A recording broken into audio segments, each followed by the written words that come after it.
কাতারে কাতারে আমরা জেলে গেছি, নির্যাতন সয়েছি, কিন্তু মাথার মতো করি নাই।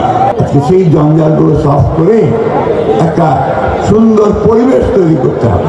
এবং আমরা একজনকে দায়িত্ব দিয়েছি প্রধান উপদেষ্টার, যিনি আমাদের কাছে সবার কাছে অত্যন্ত শ্রদ্ধেয় মানুষ, যিনি আমাদের কাছে একজন প্রিয় মানুষ। কারণ তিনি প্রথম সেই ব্যক্তি, যে ব্যক্তি বাংলাদেশকে বিশ্ব দরবারে পরিচিত করেছিলেন। তিনি তার কাজের মধ্যে দিয়ে একটা শান্তি পুরস্কার পেয়েছিলেন, নোবেল পুরস্কার।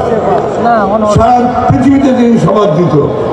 তাকে আমরা সেই দায়িত্বটা দিয়েছি যে আপনি দয়া করে অতি অল্প সময়ের মধ্যে এই 15 বছর আওয়ামী লীগ যে জঞ্জালগুলো সৃষ্টি করেছে, আওয়ামী লীগ যে ধ্বংস করে দিয়েছে গণতান্ত্রিক প্রতিষ্ঠানগুলো, নির্বাচন ব্যবস্থা ধ্বংস করেছে, বিচার ব্যবস্থা ধ্বংস করেছে, প্রশাসনকে ধ্বংস করেছে, অর্থনীতিকে ধ্বংস করেছে। তার একদিকে রাজনৈতিক কাঠামো, অন্যদিকে অর্থনৈতিক কাঠামো ধ্বংস করে দিয়েছে। আর নিজেরা লুট করেছে, লক্ষ লক্ষ কোটি টাকা তারা পাচার করে দিয়েছে বিদেশে।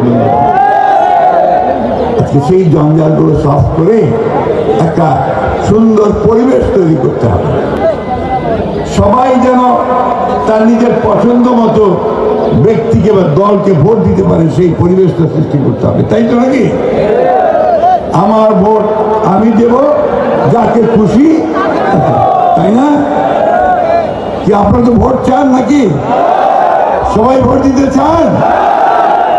আমাদের হাজার হাজার নেতাকর্মীকে জেলে দিতে হয়েছে, 20,000-এর মতো নেতাকর্মীকে হত্যা করা হয়েছে, প্রায় 700 উপরে নেতাকর্মীকে গুম করে দেওয়া হয়েছে। বন্ধুগণ, আজকে প্রায় 12, 13, 14 বছর হয়ে গেছে, এখনো তাদের কোনো খোঁজ তাদের বাচ্চারা পায় না।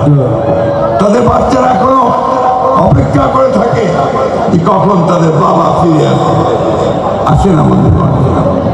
বন্ধুগণ, এই একটা অবস্থা আমরা পার হয়েছি। আমরা ধৈর্য ধরেছি, আমরা সংগ্রাম করেছি, আমরা লড়াই করেছি, আমরা হাজারে হাজারে মানুষ কাতারে কাতারে আমরা জেলে গেছি, নির্যাতন সয়েছি, কিন্তু মাথার মতো করি নাই। বন্ধুগণ, এই লড়াই, এই যুদ্ধের পরে আমাদের ছাত্র জনতার ত্যাগের মধ্য দিয়ে, আন্দোলনের মধ্য দিয়ে আমরা ফ্যাসিস্টদের কাছ থেকে মুক্ত হয়েছি।